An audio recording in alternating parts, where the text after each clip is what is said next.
Warahmatullahi wabarakatuh. Waalaikumsalam warahmatullahi wabarakatuh. Saya Muhammad Habis Salihudin dan rekan saya Muhammad Amirul Mumin. Kami dari perwakilan dari Wana Karya Trigona. Dan saya Sugiarto, perwakilan dari kelompok tani hutan Laskar Wana Trigona, dan rekan saya. Dan saya BW Nugroho ya dari KTH Laskar Wana Trigona Pekalongan Lampung Timur. Dan saya sendiri Darno, perwakilan dari Wana Karya Tani Sejahtera. Di sini kami akan menjelaskan hal-hal yang perlu diperhatikan dalam membudidayakan lebah jenis Trigona. Yang pertama yaitu penentuan lokasi, dan yang kedua yaitu jenis pakan lebah Trigona. Yang ketiga pengendalian hama dan penyakit. Yang keempat adalah pengelolaan koloni. Yang pertama adalah penentuan lokasi untuk membudidayakan lebah jenis Trigona. Oke, yang pertama itu ya. Jadi lokasi itu harus angin tidak boleh kencang, dekat dengan sumber air yang bersih ya, jangan sampai air keruh, semisal air comberan dan lain sebagainya ya. Terus yang ketiga itu nggak terlalu panas, itu tempat teduh seperti ini cocok untuk membudidayakan lebah jenis Trigona ya, dan nggak terlalu bising tentunya itu. Terus Banyak tumbuhan. dan yang terakhir tentu jauh dari pertanian yang menggunakan obat-obatan pestisida itu ya. Untuk membudidayakan lebah jenis Trigona ini kita tentu harus memperhatikan pakan lebah. Kita lihat seperti ini. Ini adalah bunga yang sangat digemarin jenis Trigona ya. Dan ini kandungannya ini polen dan nektar ya, tapi untuk polen itu sedikit saja. Dan yang ini mangga. Ini adalah Air mata pengantin. air mata pengantin. Kita bisa lihat lebahnya. Mana lebahnya tadi bangunan. Udah mulai bersarang. Nah, ini kandungannya ini terdiri dari nektar dan polen, bee pollen ya. Jadi ini sangat lengkap. Jadi kita menanam ini dapat dua sekaligus ya. Terus ada lagi ini bunga belimbing. Nah, ini itu bunganya hampir sepanjang tahun Pak ya. Bunga terus selesai habis bunga, selesai habis berbunga. Ini seperti ini bunganya. Nah, ini sangat digemarin oleh kelulut ataupun lebah Trigona. Jenis apapun pasti akan sangat menyukainya ya. Terus ada lagi mangga. Kalau mangga ini honeydew ya. Bisa dilihat sini. Ini madunya itu bisa keluar dari ketiak daun juga, Daun muda. Ekstrak daun muda sama di bunganya ya. Kalau untuk bunga sedikit tapi sama getahnya juga mau. Dan getah itu untuk resinnya, kebutuhan resin ya. Jadi harus ada kombinasi 3, nektar, terus bee pollen dan juga resin. Itu hal yang harus diperhatikan dalam membudidayakan lebah jenis Trigona. Di sini kami akan menjelaskan hal-hal yang perlu diperhatikan dalam membudidayakan lebah jenis Trigona. Yang pertama yaitu penentuan lokasi, dan yang kedua yaitu jenis pakan lebah Trigona. Yang ketiga pengendalian hama dan penyakit. Yang keempat adalah pengelolaan koloni. Dan poin ketiga yaitu adalah pengendalian hama dan penyakit lebah jenis Heterotrigona hitam dan lain sebagainya ya, untuk jenis stainless bee seperti ini. Jadi kita di sini yang di Lampung menggunakan ini apa ini Pak? Kapur ajaib dan solar ataupun oli bekas. Ya. Ini kalau solar ini itu ditaruh di keliling, tujuannya untuk menghindari semut supaya tidak naik. Tapi kalau sudah naik otomatis kita perlu menggunakan kapur ajaib ya, Yang jangan sampai dekat-dekat. di sekitaran sini kita kelilingkan. Bisa praktekkan Pak? Nah, Misalkan jangan sampai dekat dengan sarang sekitar segini. Bisa dilihat. Nah, Lanjutin Mas. nah ini keliling ya. Kita kelilingkan seperti ini. Nah, seperti ini kan ada semutnya ini.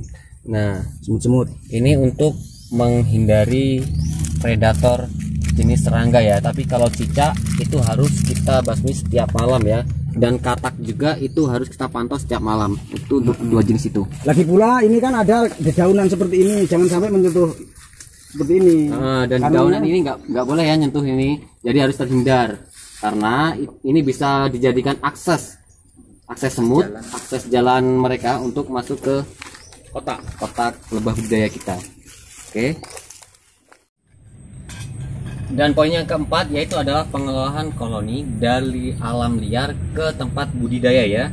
Nah, ini kita bisa lihat hal yang perlu kita perlukan yaitu pertama pisau.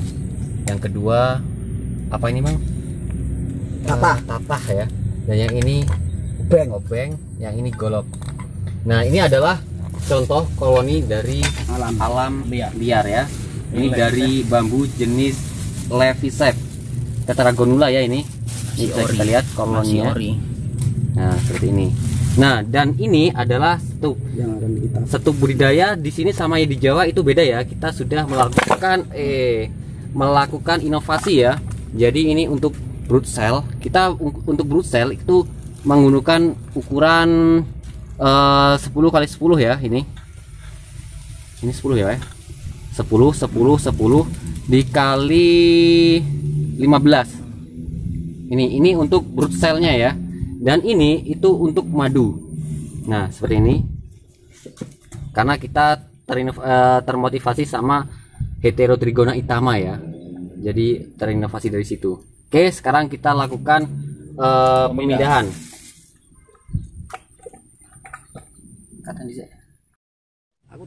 Nah, jadi untuk teman-teman saya tidak menjelaskan tentang geraji ya, karena saya sudah membuatnya dengan cukup rapi. Ini menggunakan paku ya. Ini sudah digeraji dengan ukuran sedemikian tadi yang sudah saya ucapkan tadi, yang sudah saya jelaskan. Jadi untuk geraji saya nggak menggunakan geraji karena ini sudah jadi. Oke teman-teman, ini adalah jaket pelindung supaya kita terhindar dari serangan lebah jenis ini ya. Ini kita menggunakan saringan, pokoknya jaket khusus lah, APBD khusus ini seperti ini. Indonesian Bee Channel. Oke, kita pakai dulu. Ini sama saringan.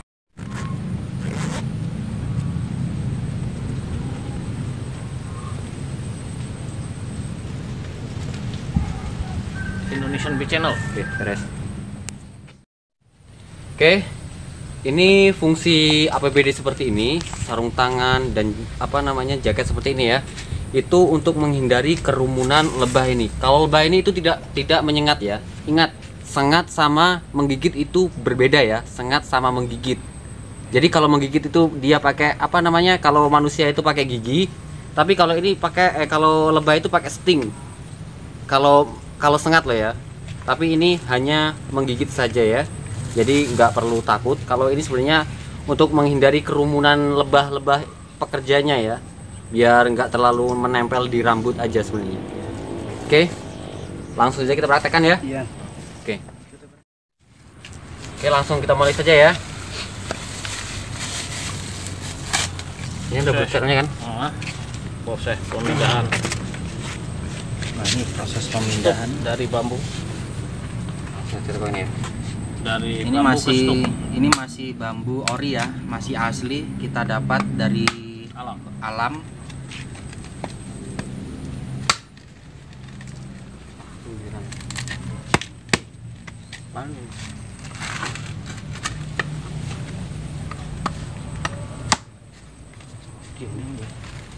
Palu nengar. Tutup kayu dah.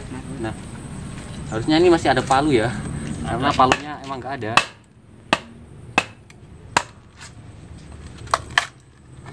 Nah, nih. Kita buka bersama-sama ya, seperti ini. Satunya jatuh nggak nanti? Telur. Nah, ini namanya brood cell ataupun telur ya. Nah, dan yang berterbangan ini adalah lebah bekerja. Ini adalah madunya ya.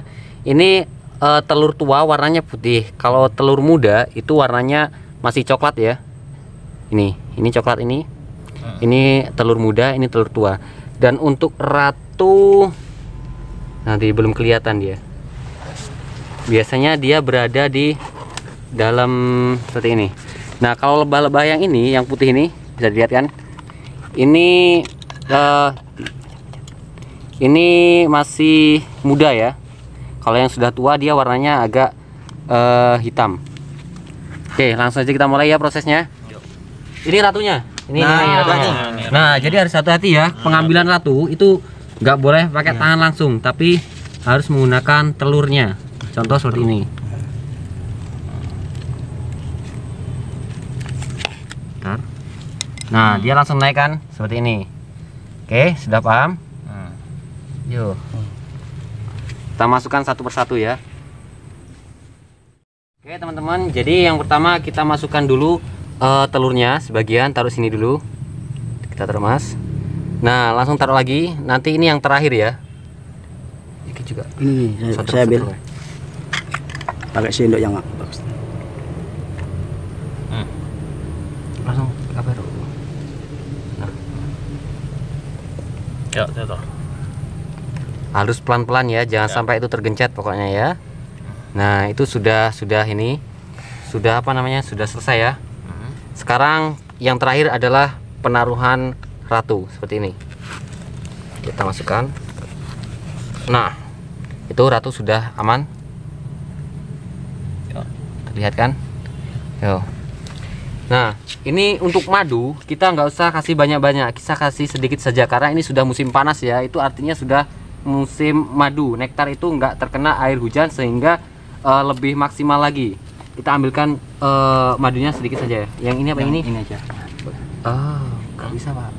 Nah, seperti ini. Udah gue pena. Kita masih anu gitu. Oh, nah itu Setengah ayo Yo, sebelumnya kita Waduh, mantep itu. Nah. Waduh, banyak. Mustahil ya kalau kita melakukan seperti ini itu tanpa ada korban, itu sebuah kemustahilan, tapi kita bisa meminimalisir dengan kehati-hatian. Kita lihat dulu seperti ini. Nah, ini masih ada lebah-lebah kecil-kecil ini ya. Kita gedokkan di sini. Tapi jangan langsung kita gedokkan di sininya ya. Kita pakai media golok apa benda-benda keras lainnya. Kita seperti ini. Ada lagi. Kita agak tinggi seperti ini. Bisa lihat biar jatuhnya nanti langsung jatuh ke semua. Kalau gini jatuhnya sini juga, ya kan? Tapi kalau kita lurus gini jatuhnya insya Allah ke bawah semua. Sini. Udah ya. Nih, sudah banyak. Oke.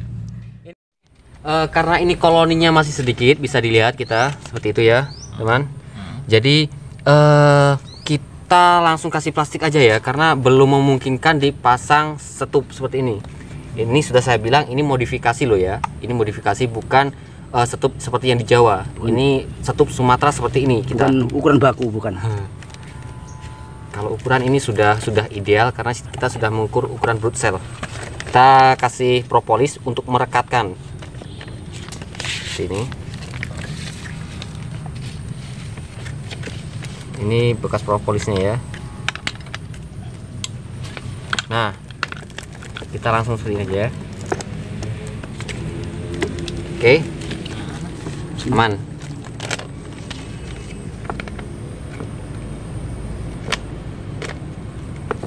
Nah, supaya lebah ini biar masuk di sini semua, sarang-sarang yang ini itu perlu kita jauhkan ya. Perlu kita jauhkan biar mereka tidak berkerumun di sini terus. Oke? Kita jauhkan. Sekitar berapa kilo? Oh, 50 kilo, Pak. Balik kampung. Dia masuk semua. Ini karena pintunya belum dibuka. Nggak tahu ini, belum dikasih alamat ya. Jadi dia nggak masuk ya. Nah, seperti ini. Betul. Kasih pintu. Ini kita kasih pintu ya. Pintu hotelnya belum masuk. Nih, nah kita taruh sini aja. Jangan lupa untuk yang atasnya itu harus tertutup, terhindar dari sinar matahari ya. Biar gelap. Biar gelap, efek gelap. Nah seperti inilah. Tutupan. Kelihatan kan? Cobannya tuh. Ini kurang nih ya. Ini aja, masukin ini ya. Gitu aja. Nah, sip. Bentuk aslinya. Bentuk aslinya. Nah, gitu. Oke. Ini tadi adalah apa namanya kegiatan kita perwakilan dari Lampung Timur. Kita mewakili dari Wanakarya Trigona, Laskar Wana Trigona. Wanakarya Tani Sejahtera. Wanakarya Tani Sejahtera. Oke. Ya, apabila ada kekurangan saya minta maaf dengan kawan-kawan. Assalamualaikum warahmatullahi wabarakatuh. Sukses. Lancang,